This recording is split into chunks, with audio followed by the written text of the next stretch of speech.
ಇನ್ನು ಸಿದ್ದರಾಮಯ್ಯ ಹಾಗೆ ಡಿ.ಕೆ. ಶಿವಕುಮಾರ್ ಇವರಿಬ್ಬರ ನಡುವಿನ ಏನಾದರೂ ಸಮರ ಮುಂದುವರೆದು ಬಿಟ್ರೆ ಅಥವಾ ಈ ನಾಯಕತ್ವ ಬದಲಾವಣೆ ವಿಚಾರ ಏನಾದರೂ ತಾರಕಕ್ಕೆ ಏರ್ಬಿಟ್ರೆ ನಂತರ ಕಾಂಗ್ರೆಸ್ನಲ್ಲಿರುವಂತಹ ಆಪ್ಷನ್ ಅಂತ ಅಂದ್ರೆ ಅದು ಮಲ್ಲಿಕಾರ್ಜುನ್ ಖರ್ಗೆ ಅವರನ್ನ ಕರ್ಕೊಂಡ್ ಬಂದ್ಬಿಟ್ಟು ಸಿಎಂ ಮಾಡಿಸೋದು ಅನ್ನುವಂಥ ವಿಚಾರ ಆಗಾಗ ಚರ್ಚೆಗೆ ಬರ್ತಾ ಇದ್ದಿದ್ದು ಇದೇನು ಸುಳ್ಳಲ್ಲ.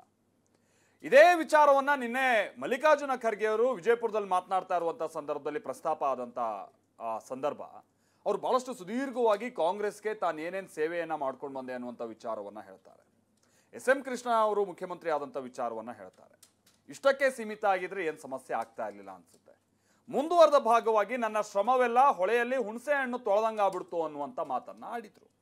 ಇದೇ ವಿಚಾರ ಎಗೈನ್ ಕಾಂಗ್ರೆಸ್ನಲ್ಲಿ ನಡೀತಾ ಇರುವಂತಹ ಅಂತರ್ಯುದ್ಧ ಏನು, ಕಾಂಗ್ರೆಸ್ನಲ್ಲಿ ದಲಿತರನ್ನ ಹಾಗಾದ್ರೆ ಕಡೆಗಣನೆ ಮಾಡಲಾಯ್ತಾ, ಈ ರೀತಿಯಾದಂಥ ಆರೋಪಗಳನ್ನ ವಿಪಕ್ಷಗಳು ಕಾಂಗ್ರೆಸ್ ವಿರುದ್ಧವಾಗಿ ಮಾತಾಡೋಕ್ಕೂ ಕೂಡ ಕಾರಣ ಆಗಿದೆ.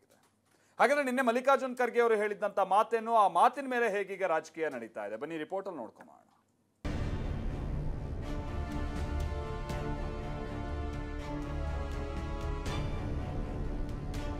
ಎಸ್.ಎಂ. ಕೃಷ್ಣ ಅವರು ಮುಖ್ಯಮಂತ್ರಿಗಳಾದರು.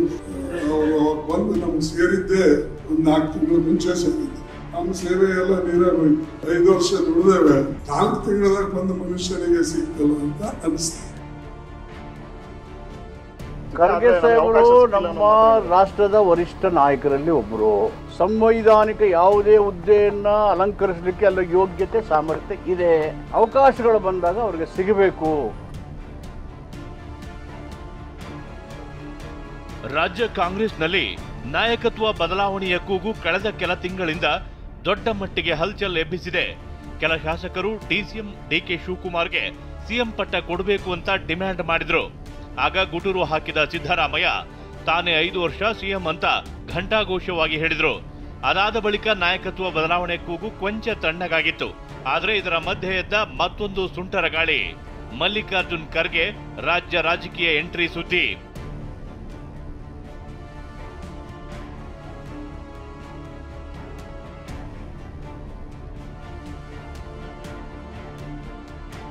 ನಾಯಕತ್ವ ಬದಲಾವಣೆ ತಾರಕಕ್ಕೆ ಏರಿದ್ರೆ ಗೊಂದಲಗಳನ್ನ ಸರಿಪಡಿಸಲು ಮಲ್ಲಿಕಾರ್ಜುನ್ ಖರ್ಗೆ ರಾಜ್ಯ ರಾಜಕಾರಣಕ್ಕೆ ಬರಬಹುದು ಎಂಬ ಸುದ್ದಿ ಹರಿದಾಡಿದೆ. ಇದಕ್ಕೆ ಪುಷ್ಟಿ ಕೊಟ್ಟ ಹಾಗೆ ಮಲ್ಲಿಕಾರ್ಜುನ್ ಖರ್ಗೆ ಕೂಡ ತಮಗೆ ಅವಕಾಶ ವಂಚನೆಯಾದ ಹಳೆಯ ದಿನಗಳನ್ನ ನೆನಪಿಸಿಕೊಂಡಿದ್ದಾರೆ. ವಿಜಯಪುರದಲ್ಲಿ ನಿನ್ನೆ ಮಾತನಾಡಿರುವ ಖರ್ಗೆ ತಮ್ಮ ಶ್ರಮವೆಲ್ಲ ಹೊಳೆಯಲ್ಲಿ ಹುಣಸೆ ಹಣ್ಣು ತೊಳೆದಂತಾಯಿತು ಅಂದಿದ್ದು ಭಾರಿ ಚರ್ಚೆಗೆ ಗ್ರಾಸವಾಗಿದೆ. ಸರ್ಕಾರವನ್ನ ತರಕ್ಕೆ ಎಲ್ಲ ಪ್ರಯತ್ನ ಮಾಡಿದೆ. ಬಂತು ಸರ್ಕಾರ. ಬಂದ ಕೂಡಲೇ ಎಸ್.ಎಂ. ಕೃಷ್ಣ ಅವರು ಮುಖ್ಯಮಂತ್ರಿಗಳಾದರು. ಅವರು ಬಂದು ನಮ್ಗೆ ಸೇರಿದ್ದೇ ಒಂದು 4 ತಿಂಗಳ ಮುಂಚೆ ಸೇರಿದ್ದೆ.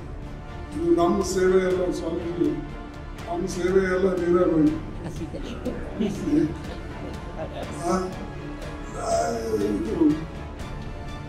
ಏನಪ್ಪ, 1 ವರ್ಷ ನಾವು ದುಡಿದೇವೆ, 5 ವರ್ಷ ದುಡಿದೇವೆ, 4 ತಿಂಗಳದಾಗ ಬಂದ ಮನುಷ್ಯನಿಗೆ ಸಿಗ್ತಲ್ಲ ಅಂತ ಅನಿಸ್ತು.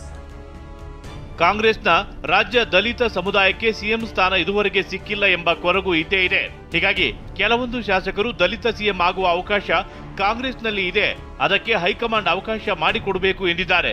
ಅಂಥ ಅವಕಾಶ ಸೃಷ್ಟಿಯಾದ್ರೆ ಮಲ್ಲಿಕಾರ್ಜುನ್ ಖರ್ಗೆ ಅವರದ್ದೇ ಮೊದಲ ಹೆಸರು. ಬಳಿಕ ಡಾಕ್ಟರ್ ಜಿ. ಪರಮೇಶ್ವರ್, ಎಚ್.ಸಿ. ಮಹದೇವಪ್ಪ ಸೇರಿ ದಲಿತ ನಾಯಕರಿಗೆ ಅವಕಾಶ ಸೃಷ್ಟಿ ಆಗಬಹುದು. ಖರ್ಗೆ ಸಾಹೇಬರು ನಮ್ಮ ರಾಷ್ಟ್ರದ ವರಿಷ್ಠ ನಾಯಕರಲ್ಲಿ ಒಬ್ಬರು.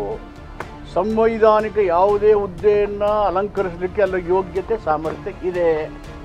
ಅವಕಾಶಗಳು ಬಂದಾಗ ಅವ್ರಿಗೆ ಸಿಗಬೇಕು ಅನ್ನೋದು ನಮ್ಮೆಲ್ಲರ ಅಭಿಲಾಷೆ ಮತ್ತು ಆಸೆ, ಆಕಾಂಕ್ಷೆ. ಸಿದ್ದರಾಮಯ್ಯ ಮೊದಲ ಅವಧಿಯಲ್ಲೂ ದಲಿತ ಸಿಎಂ ಕೂಗು ಕೇಳಿ ಬಂದಿತ್ತು. ಆದರೆ ಸಿದ್ದರಾಮಯ್ಯನವರ ಚಾಕಚಕ್ಯತೆಯಿಂದ ಅಂದಿನ ಮಾರ್ಧನಿಗಳನ್ನ ನಾಜೂಕಾಗಿ ನಿಭಾಯಿಸಿದ್ರು. ಆದರೆ ಇಂದಿಗೂ ದಲಿತ ಸಿಎಂ ಕೂಗು ಹಾಗೆ ಜೀವಂತವಾಗಿ ಉಳಿದಿದೆ. ಸಿದ್ದರಾಮಯ್ಯ ನಾಯಕತ್ವ ಬದಲಾವಣೆ ಕೂಗನ್ನ ತಮ್ಮ ಕದರ್ನಿಂದಲೇ ಈಗ ಮತ್ತೊಮ್ಮೆ ತಣ್ಣಗೆ ಮಾಡಿದ್ದಾರೆ. ಆದರೆ ದಲಿತ ಸಿಎಂ ಕೂಗು ಅಷ್ಟು ಸುಲಭವಾಗಿ ತಣ್ಣಗಾಗುತ್ತಾ?